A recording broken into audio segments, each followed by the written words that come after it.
In the quiet hours before dawn, when the city still slept under a blanket of stars, Emily Thompson slipped into the shadows of the high-rise office building. For 14 years, this had been her world, a mop in one hand, a bucket in the other, moving like a ghost through empty corridors. But tonight, something felt different. A whisper of change hung in the air, pulling at the edges of her routine life. Emily was 58 now, her hands rough from years of scrubbing floors and wiping desks. She had started this job after her husband, Jack, passed away from a sudden heart attack. Back then, she needed something steady, something that didn't ask too many questions. Cleaning suited her. It was simple, honest work. No one noticed the cleaners, really. They were the invisible ones who made the world shine for everyone else. She pushed her cart down the hallway on the 10th floor, the wheels squeaking softly against the linoleum. The offices belonged to a big security firm of men in suits who talked about contracts and deals. Emily didn't pay much attention to that. She just emptied trash bins,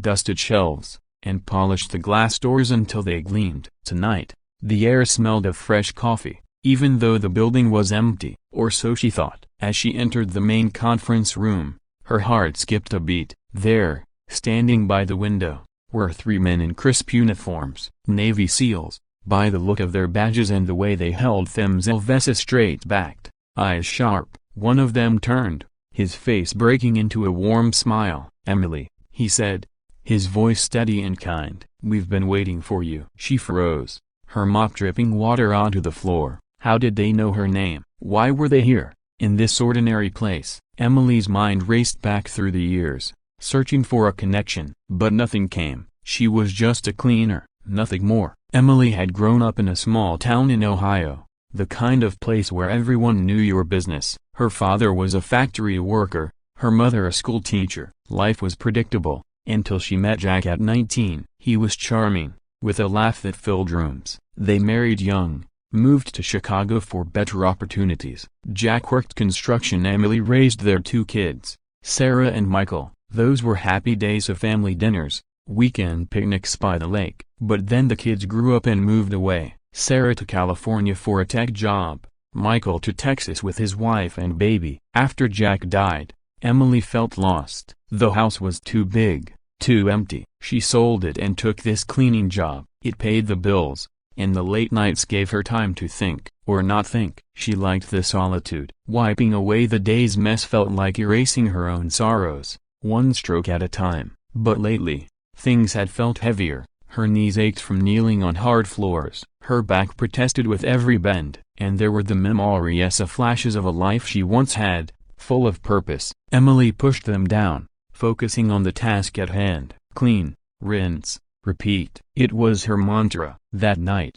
as she stared at the seals, her relatable problem surfaced like a bubble in still water. Loneliness. It wasn't just the empty house or the distant kids. It was the feeling that her life had amounted to nothing special. 14 years of invisibility. Who would remember her when she was gone? She wiped her hands on her apron, trying to steady her voice. "Can I help you, gentlemen?" The building's closed. The oldest one, a man with silver hair and a scar across his cheek, stepped forward. His name tag read Commander Reyes. "We're not here by accident, Emily. We know you. Or rather, we know what you did." Her brow furrowed. What she did. She cleaned offices, that's all. But there was a gentleness in his eyes, a respect that made her pause. The other 2 SEALs nodded, their postures relaxed but alert. One was younger, maybe in his 30s, with a tattoo peeking from his sleeve. The third was built like a wall, silent but watchful. Commander Reyes gestured to the conference table. "Please,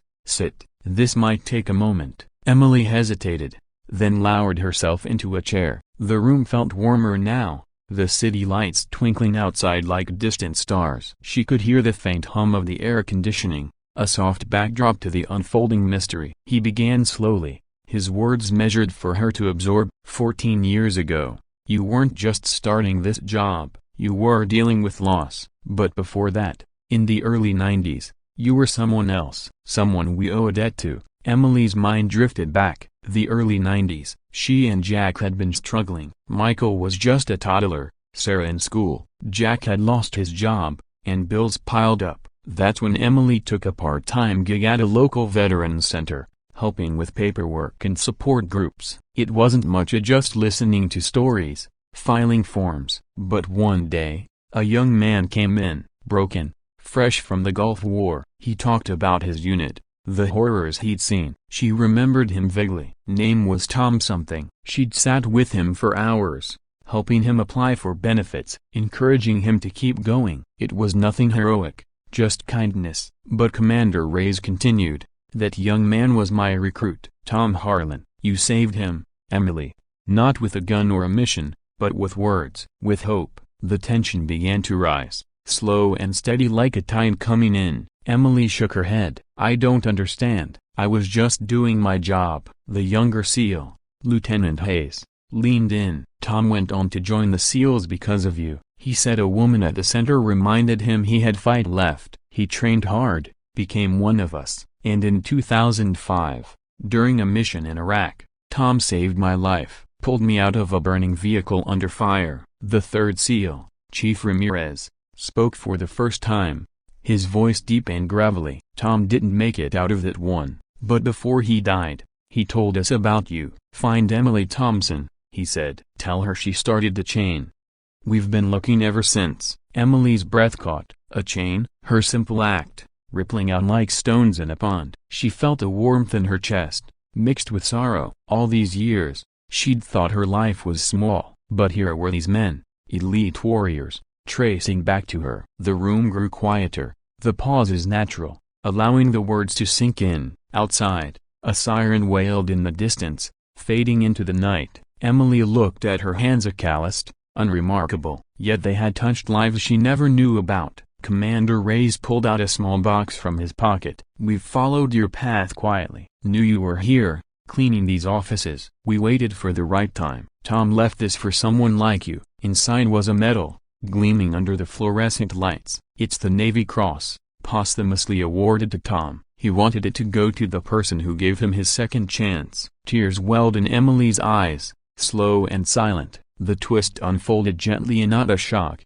but a revelation that wrapped around her heart. She wasn't invisible. Her kindness had echoed through battles and bravery, saving lives in ways she couldn't imagine. As the man shared more stories of Tom's training, his missions, the brothers he'd saved, Emily felt the weight lift. The rising tension eased into understanding. Her problem, that deep-seated doubt, dissolved in the face of this truth. They stayed for an hour, talking softly. Lieutenant Hayes showed her a photo of Tom, smiling in uniform. Chief Ramirez shared how Tom's story inspired recruits. Emily opened up too, about Jack, the kids, the quiet nights. For the first time in years, she felt seen. When they left, Commander Reyes hugged her lightly. "You're part of our family now, Emily. If you ever need anything." She nodded, clutching the medal. As she finished her shift, the building felt different, warmer, alive with unseen connections. The next day, Emily called Sarah and Michael. "Come home soon,"